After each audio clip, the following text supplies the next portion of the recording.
Some cars fail. These killed the companies that built them. Every manufacturer makes mistakes. Bad trims, overpriced models, features nobody asked for. Those don't matter. You fix them, you move on.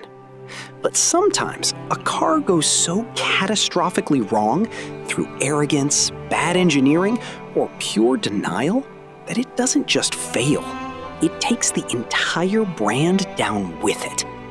Today, we're counting down 5 cars that didn't just flop. They destroyed reputations, collapsed companies, and in one case, a company ran the numbers on human life, put a dollar amount on it, and decided profit was worth more. Stay with me, because that story changes how you think about the car industry forever. Number 5. Fisker Karma. On paper, the Fisker Karma made perfect sense. Henrik Fisker wasn't guessing. He'd already designed the BMW Z8 and the Aston Martin DB9, 2 of the most beautiful production cars ever made. So when he launched Fisker Automotive in 2012 with a $102,000 plug-in hybrid luxury sedan, the hype was immediate. Silicon Valley poured money in, Leonardo DiCaprio bought one. This was supposed to be the future. Then Consumer Reports got their hands on it. They rated it the lowest scoring luxury sedan they had ever tested. Instrument failures, window malfunctions, warning lights that would never turn off. One of their test cars broke down before the intake procedure was even finished. Then the fire started. One Karma burned in a California parking lot, another in a Texas garage. And when Hurricane Sandy hit in 2012, 16 brand new Karmas caught fire in a flooded New Jersey port, destroyed before they ever reached a customer. But the real failure wasn't the fires, it was the dependency. Every single battery pack came from one supplier, A123 Systems. When A123 went bankrupt, Fisker had no backup, no contingency, nothing. Production stopped the same day. Over $1 billion in private investment, gone. $192 million in US government loans, gone.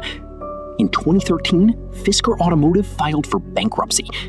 Total cars produced, 2,450. And somehow, that still wasn't the end of the story. Fisker came back in 2016. New company, new name, new car, the Ocean SUV. Same result. Fisker Inc. filed for bankruptcy in 2024. Some mistakes aren't accidents. Number 4. DeLorean DMC-12. By the time Back to the Future made the DeLorean the most iconic car in pop culture history, the company that built it had already been dead for 3 years. John DeLorean wasn't an outsider. He was a former vice president at General Motors, one of the most respected executives in the American auto industry. His vision was bold. A futuristic sports car, stainless steel body, gull-wing doors, something that would go head-to-head with Ferrari and Porsche. It looked like the future. It just didn't drive like it.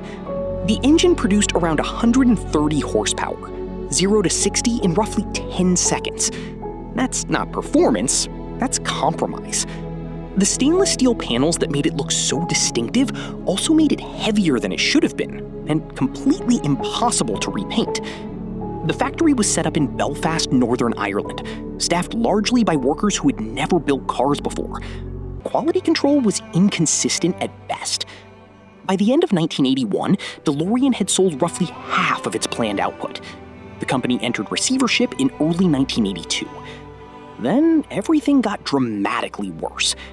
In October 1982, John DeLorean was arrested in a federal sting operation, caught on tape handling what he believed to be $24 million worth of cocaine, money he intended to use to save his company. He was acquitted in 1984 on grounds of entrapment. It didn't matter. The brand was finished. Total production, approximately 9,000 cars. The final irony? The car became a legend. The company didn't survive long enough to see it. Number 3. Pontiac Aztek. Before the Aztek, Pontiac meant something. the GTO, the Firebird, the Trans Am. For 4 decades, Pontiac was performance, identity, and American muscle culture. Then, in January 2000, GM pulled the cover off a new crossover at the Detroit Auto Show. The crowd went silent.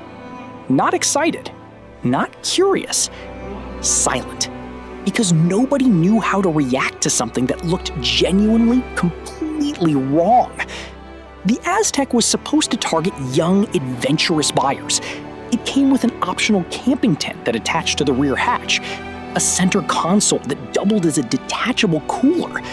On paper, those were smart ideas, but none of it mattered, because people had to look at the car first. The front and rear looked like they belonged to 2 different vehicles. Plastic cladding covered mismatched panels. Every angle was wrong. Car magazines immediately began ranking it among the ugliest production cars ever made. And here's the part that still stings. GM's own focus groups warned them not to build it. The executives pressed on anyway. Pontiac projected 70,000 sales in year 1. That number was revised down to 50,000 before launch. First-year sales came in at around 27,000. By 2005, the Aztek was discontinued. 5 model years, roughly 119,000 total units. By 2009, during GM's government-funded bankruptcy restructuring, Pontiac was gone entirely. The Aztek wasn't the only reason. Pontiac had been in decline for years. Number 2, Ford Pinto. This isn't just a bad car story. This is a decision. In 1968, Ford executive Lee Iacocca pushed for a new subcompact to compete with cheap Japanese imports flooding the American market. The brief was simple: under 2,000 pounds, under $2,000, on the market by 1971. That timeline was so aggressive that something unusual happened. Styling was locked in before engineers were allowed to start their work. That reversal had a consequence no one talked about publicly for years. The fuel tank ended up positioned directly behind the rear axle, with only 9 to 10 inches of crush space between the tank and the bumper. Crash tests revealed the problem immediately. At impacts as low as 20 miles per hour, the tank ruptured. Because internal documents, which later became public, showed that Ford had done a cost-benefit analysis.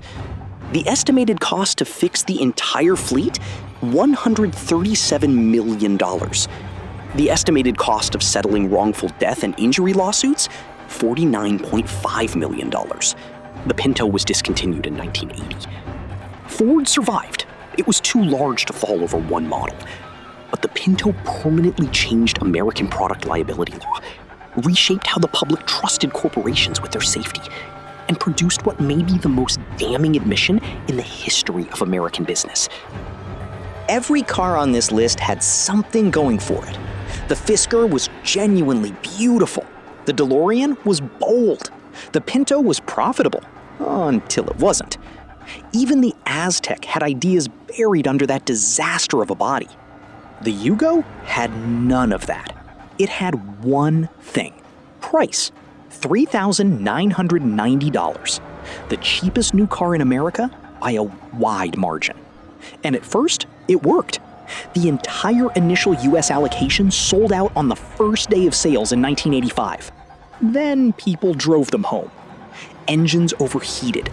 Electrical systems failed within weeks. Doors didn't close flush. Trim pieces fell off at highway speed. Timing belts, which on a normal car lasts 60,000 to 100,000 miles, snapped on Yugos at 10,000 miles. And when a timing belt fails on an interference engine, it destroys it completely. The car hadn't just been built cheaply. It had been engineered to a price so aggressively that quality was theoretical. The jokes arrived fast. Johnny Carson told his Tonight Show audience, you could double a Yugo's resale value by filling up the gas tank. Sales collapsed. Dealers dropped out. The US importer filed for bankruptcy in 1999. 5 cars, different countries, different failures, different decades, but the same ending. Bad cars happen, but when companies choose to ignore what they already know, this is what happens next.